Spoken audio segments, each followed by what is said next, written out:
Je pense qu'au bout d'une heure, vous serez tous partis parce que vous en aurez marre. Bon, dans un premier temps, j'aimerais bien remercier la ville de Dieuze et l'Office du tourisme, son président qui est à côté de nous, pour nous accueillir gracieusement dans cette salle, une magnifique salle. Ensuite, je voudrais remercier le projectionniste qui m'a beaucoup aidé, Denis Herbin, remercier Christiane Lovito, Daniel Manzi. Ensuite, remercier toutes les personnes qui sont là, qui m'ont prêté ou quelquefois donné des photos, sans qui ça n'aurait pas été possible. Et bon, j'en profite pour lancer un appel au peuple. Si vous avez des vieilles photos de Dieuze ou si vous connaissez des gens qui en ont, voilà, je suis preneur. Voilà, le film que vous allez voir, en fait, c'est un assemblage de 1500 photos, toutes des photos de Dieuze, de 1870 à 1970. Donc c'est un film il faut l'imaginer un peu comme un album photo dans lequel on va se promener. On va aller de rue en rue, et à chaque endroit où j'ai des photos, on va s'arrêter et on va montrer les photos avec, en premier lieu, les photos les plus anciennes pour remonter dans le temps. Donc ça va être un cheminement qui va être toute une suite de retour en arrière dans le temps. J'espère que ça ne va pas trop vous poser de soucis, parce que c'est vrai que on va passer d'un coin de rue à l'autre coin de rue, on va passer de 1970, où d'un coup on va replonger à 1900, mais c'est le choix que j'ai fait. Bon, voilà, c'est tout. Je vous souhaite un bon film. Je passe la parole au président de l'Office.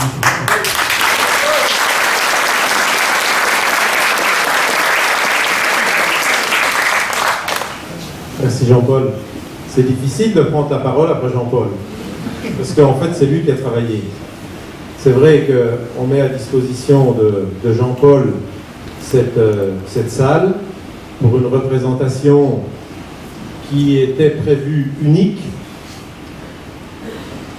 mais cette représentation pourra se répéter puisque nous avons envisagé, avec Jean-Paul justement et plusieurs autres partenaires, de réaliser au printemps prochain un hommage à la Grande Guerre, donc la guerre de 14-18, chacun l'a compris, où le film-là aura bien sûr toute sa place, où vous pourrez le revoir, ou alors votre entourage pourra également le voir pour ceux qui n'ont pas pu accéder ce soir, puisque nous avons malheureusement fermé les portes.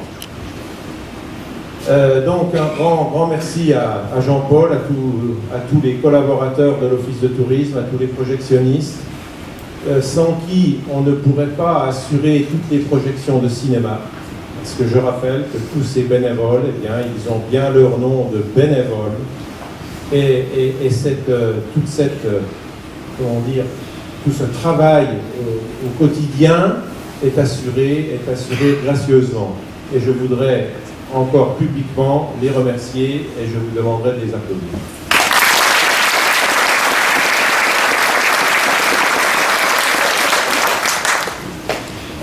À la fin de cette soirée, puisque cette soirée est gratuite, vous l'avez bien compris, nous avons convenu avec Jean-Paul qu'il y aurait un panier à la sortie et les dons que vous pourrez faire seront destinés au Téléthon.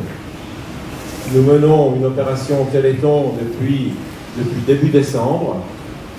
Cette action se terminera le 23 janvier par une soirée karaoké qui se tiendra dans la salle voisine. En attendant, je peux déjà vous informer que nous avons réussi à rassembler plus de 6 500 €.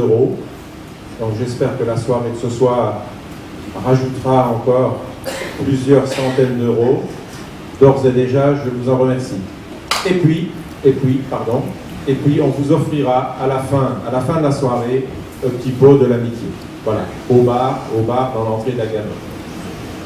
Je vous souhaite une très bonne soirée et je vous remercie pour votre présence.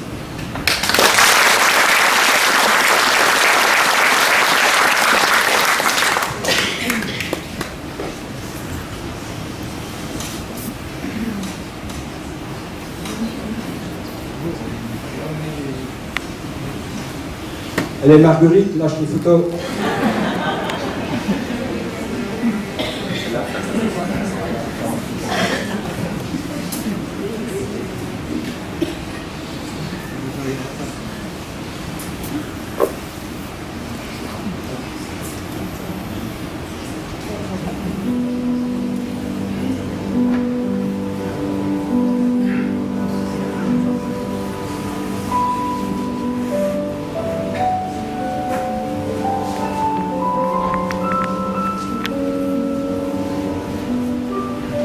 En 1918, lorsque ces photos sont prises par un biplan de l'armée allemande, le visage de Dieuze est bien différent de celui que nous connaissons aujourd'hui.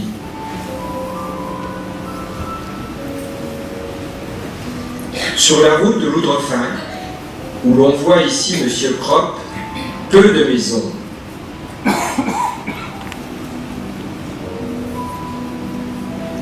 Au même endroit, 50 ans plus tard, la famille Lacôte.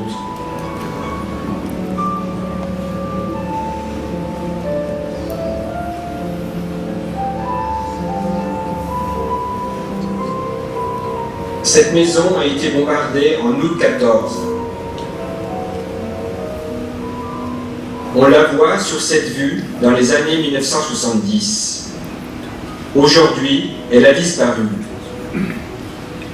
Monsieur Michel, avec le canal en arrière-plan.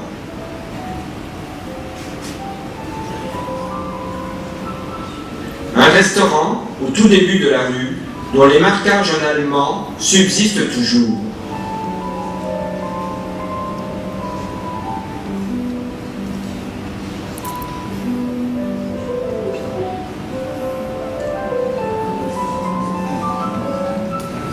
La famille Cham revient de son jardin.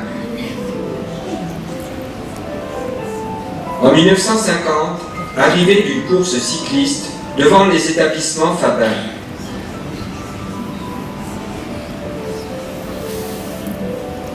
Les inondations de 1955.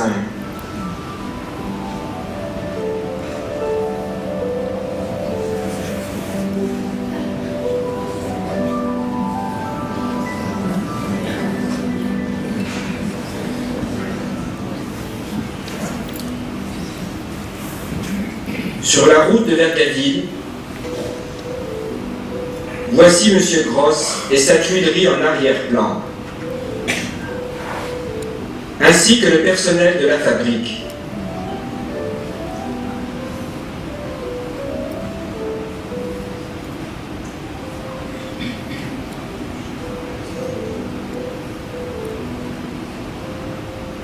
En 1940, c'est par cette route que les forces allemandes attaquent Dieuze. Et c'est par là que les colonnes de prisonniers français et polonais sont dirigées vers les camps en Allemagne.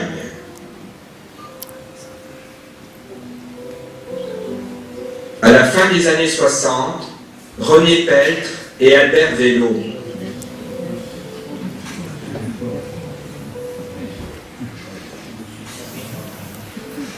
Cette vue aérienne de la route de Vergaville date des années 70.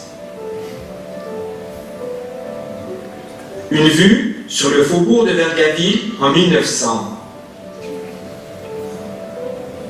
Le restaurant du Tivoli au premier plan et sa salle de spectacle.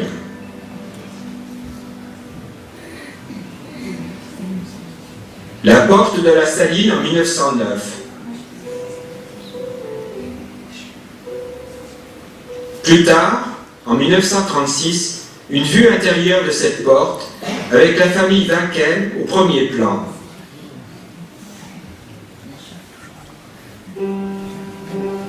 Le quartier voit passer d'innombrables soldats. En 1914, ce sont des fantassins bavarois.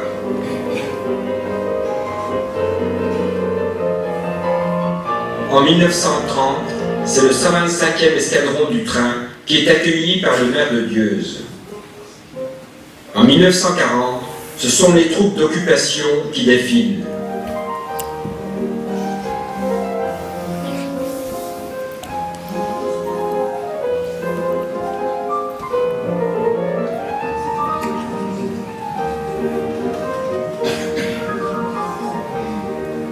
Après le guéouard du Tivoli, où l'on voit une manœuvre des pompiers dans les années 60, voici l'allée du canal.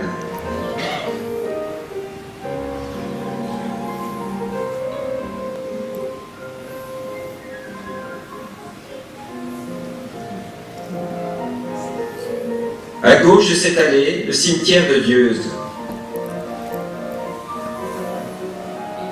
En 1914, une fosse commune accueille les soldats français et allemands tombés durant les combats du mois d'août.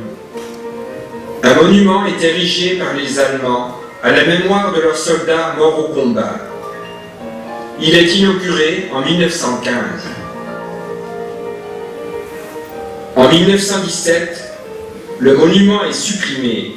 Les tombes individuelles ont remplacé les fosses communes. La guerre terminée, en 1919, une cérémonie de remise de médailles de l'armée française. En 1920, 900 soldats roumains sont inhumés dans le cimetière. Un monument est érigé et inauguré par la reine de Roumanie.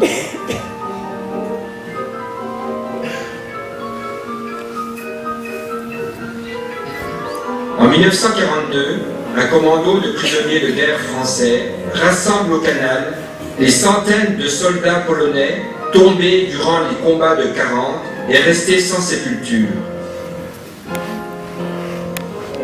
2 monuments sont érigés dans les années 60. Ils seront des milliers de Polonais après-guerre à venir à Dieuze pour commémorer le sacrifice de leurs soldats.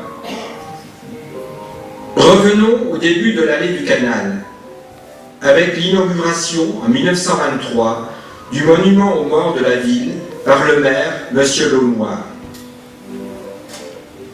Le monument aux morts, depuis son inauguration, est le lieu de tous les rendez-vous patriotiques.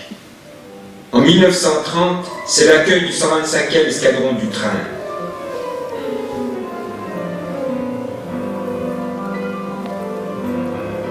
Après-guerre, les anciens combattants de Dieuze devant le monument.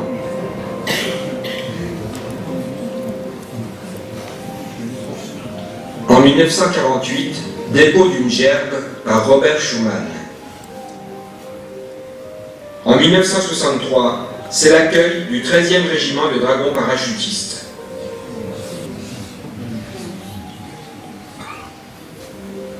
La population dieuzoise assiste nombreuse aux cérémonies. Le congrès des anciens combattants en 1932.